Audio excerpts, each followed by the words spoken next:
आत्मरक्षा एवं कूटनीति। इस कथा से वैदिक काल के राजाओं का तथा उनके शत्रु असुरों तथा दानवों का स्वभाव स्पष्ट होता है। नर्य, तुर्वती, यदु तथा तुर्वंश नाम के 4 राजा अलग अलग राज्यों में राज करते थे।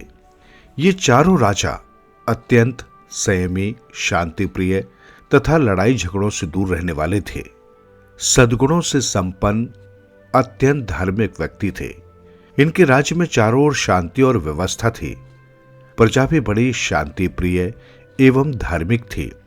नित्य धार्मिक कर्मकांड जैसे यज्ञ, हवन आदि में राजा और प्रजा व्यस्त थे। धन धान्य की कोई कमी नहीं थी। चूंकि चारों ओर शांति थी, इसलिए हर प्रकार के उद्योग धंधे, वाणिज्य तथा कलाओं की उन्नति हो रही थी।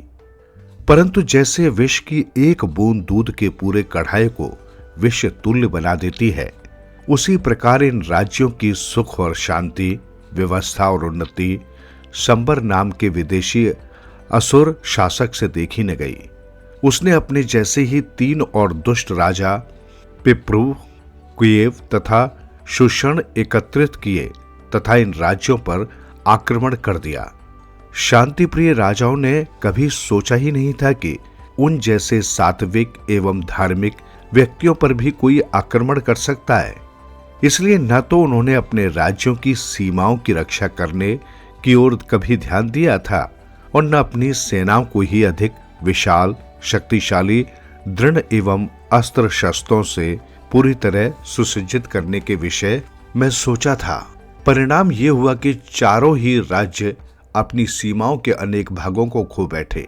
असुरों ने वहां के निवासियों पर खूब अत्याचार किया तथा आसपास के भागों पर भी अपने अधिकृत प्रदेश से बार बार आक्रमण करके प्रजा को लूटने लगे। ये चारों राजा, जो अपने को बड़ा शांतिप्रिय समझते थे तथा इस भ्रम में पड़े हुए थे कि जब हम किसी पर आक्रमण नहीं करते तो दूसरे हम पर क्यों आक्रमण करेंगे, जाग उठे और सावधान होकर ये सोचने लगे कि क्या करना चाहिए। चारों ने मिलकर एक बैठक की और ये निश्चय किया कि पहले शांति प्रस्ताव शत्रुओं के पास भेजा जाए। क्यों व्यर्थ में दोनों ओर के बेगुनाह लोगों का काल हो। शत्रु को जब यह सूचना दूत के द्वारा मिली, उन्होंने कूटनीति को अपनाते हुए तुरंत ये प्रस्ताव स्वीकार कर लिया तथा अपनी ओर से यह प्रस्ताव रखा कि दोनों पक्ष आमने सामने मिल बैठकर विचार विनिमय करके भविष्य के लिए निर्णय करें, ताकि आगे कभी कोई ऐसा अवसर न आने पाए। सभी ने यह प्रस्ताव मान लिया और एक परिषद बैठी, जिसमें चारों राजा तथा संभर और उसके साथी बैठे। राजाओं की ओर से यह प्रस्ताव आया, जो भाग हमारे देश का आपने अधिकृत कर लिया है, उसे आप अपने पास ही रखें, लेकिन और आगे अपने राज्य का विस्तार करने की न सोचें। अपनी सेना को भंग कर दें और अपनी प्रजा के हित में शासन करें। शत्रुओं को और क्या चाहिए था।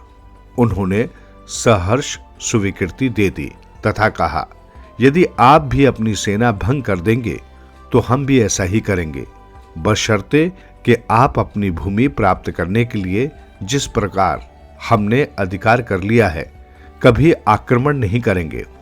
चारों राजा इस बात के लिए राजी हो गए। उन्होंने धीरे धीरे अपनी सभी सेनाएं भंग कर दी और सतयुग के इस आदर्श को अपने सामने रखते हुए तब न राजा था, न राज्य, न दंड था, न दंड अधिकारी। सारी जनता धर्म के अनुसार रहकर अपना शासन स्वयं कर लेती थी। व्यवहार को बिल्कुल भूल गए, शांति के साथ पूर्व की भांति जीने लगे। यद्यपि कुछ लोग सेनाओं को भंग करने के पक्ष में नहीं थे, परंतु राजा, जो सत्यवादी थे, अपने वचन के पक्के थे तथा एक कल्पित आदर्श में जी रहे थे, नहीं माने। आखिर वही हुआ जिसका अंदेशा था। सवरासुर और उसके साथियों ने धीरे धीरे अपनी शक्ति को बढ़ाना शुरू कर दिया। उन्होंने इन चारों राज्यों के चारों ओर 99 सुदृढ़ किलों का निर्माण कर डाला तथा उन्हें प्रत्येक प्रकार के सैन्य सामान से भर लिया। दूतों द्वारा जब उन्हें पूरा विश्वास हो गया कि राजाओं ने अपनी सेनाएं समाप्त कर दी हैं तथा हमारी ओर से बिल्कुल बेखबर है, तो उन्होंने एक दिन अचानक आक्रमण कर दिया और प्रजा को रौंदते, लूटपाट करते बढ़ते चले आए। कहीं कोई विरोध नहीं था। कत्ल और खून का बाजार गर्म था। प्रजा त्राही त्राही करने लगी।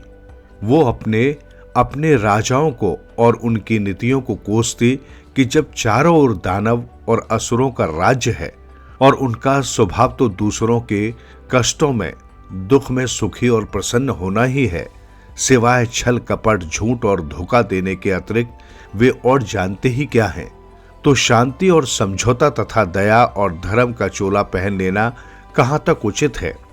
चारों राजाओं ने आखिर दुखी होकर अत्यंत श्रद्धा एवं भक्तिभाव से देवराज इंद्र से प्रार्थना की। उनके शरणागत होकर उनसे बार बार रक्षा की गुहार की। देवराज इंद्र ने उनकी भूलों को क्षमा करते हुए उन्हें रक्षा करने का वचन दिया तथा तुरंत विमानों द्वारा अपनी शक्तिशाली एवं अविजित सेनाओं के साथ पृथ्वी पर शत्रुओं के समक्ष उतर आए। भयानक युद्ध हुआ। इंद्रदेव ने दानवों की समस्त सेना को नष्ट भ्रष्ट कर दिया। उनके 99 किलों को भी तोड़ डाले तथा अंत में शमर तथा उनके तीनों साथियों को भी मार डाला।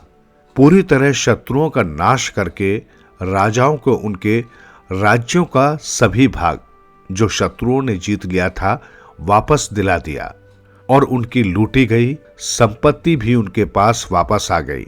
राजाओं ने देवराज की भूरी भूरी प्रशंसा की तथा उन्हें हृदय से धन्यवाद दिया। देवराज इंद्र ने भी उन्हें विदा होते समय ये शिक्षा दी कि सत्य और अहिंसा सन्यासियों के लिए होती है, राजाओं के लिए नहीं। उन्हें तो राजनीति और कूटनीति से काम लेना चाहिए। आंतरिक और बाहरी शांति के लिए शक्तिशाली सेना का होना अत्यंत आवश्यक ही नहीं, अनिवार्य है।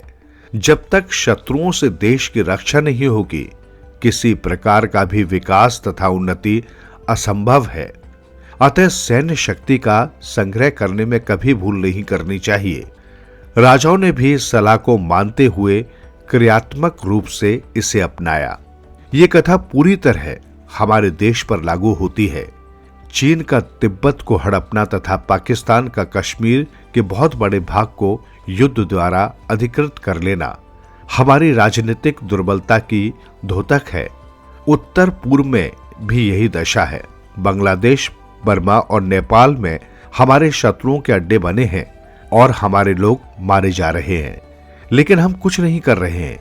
यदि शत्रु कमजोर है तो हम उसे समय दे रहे हैं शक्तिशाली बनने का, परिस्थितियों को हमारे विपरीत बना देने का तथा अवसर मिलते ही पुनः हम पर चोट करने का। देवराज इंद्र की तरह कौन है जो हमारी सेनाओं के साथ कंधे से कंधा मिलाकर लड़ेगा। नैतिक सपोर्ट तथा यशगान से कुछ नहीं होगा। हमें स्वयं इतना शक्तिशाली बनना होगा कि शत्रु हम पर आक्रमण करने की सोचे भी नहीं तथा तुरंत शत्रुओं की मूर्खता का जवाब देना सीखना होगा। तभी हम इस कथा का वास्तविक अर्थ समझ पाएंगे। कठिन से कठिन कार्य करने में भी समर्थ ये मेरा हाथ भगवान से भी श्रेष्ठ है, क्योंकि इसके द्वारा कर्म करने पर भगवान को भी फल देने पर विवश होना पड़ता है। ये मेरा हाथ संसार के सभी रोगों की दवा है तथा सभी समस्याओं का हल है। जिसको भी ये छू लेता है वही शिव बन जाता है।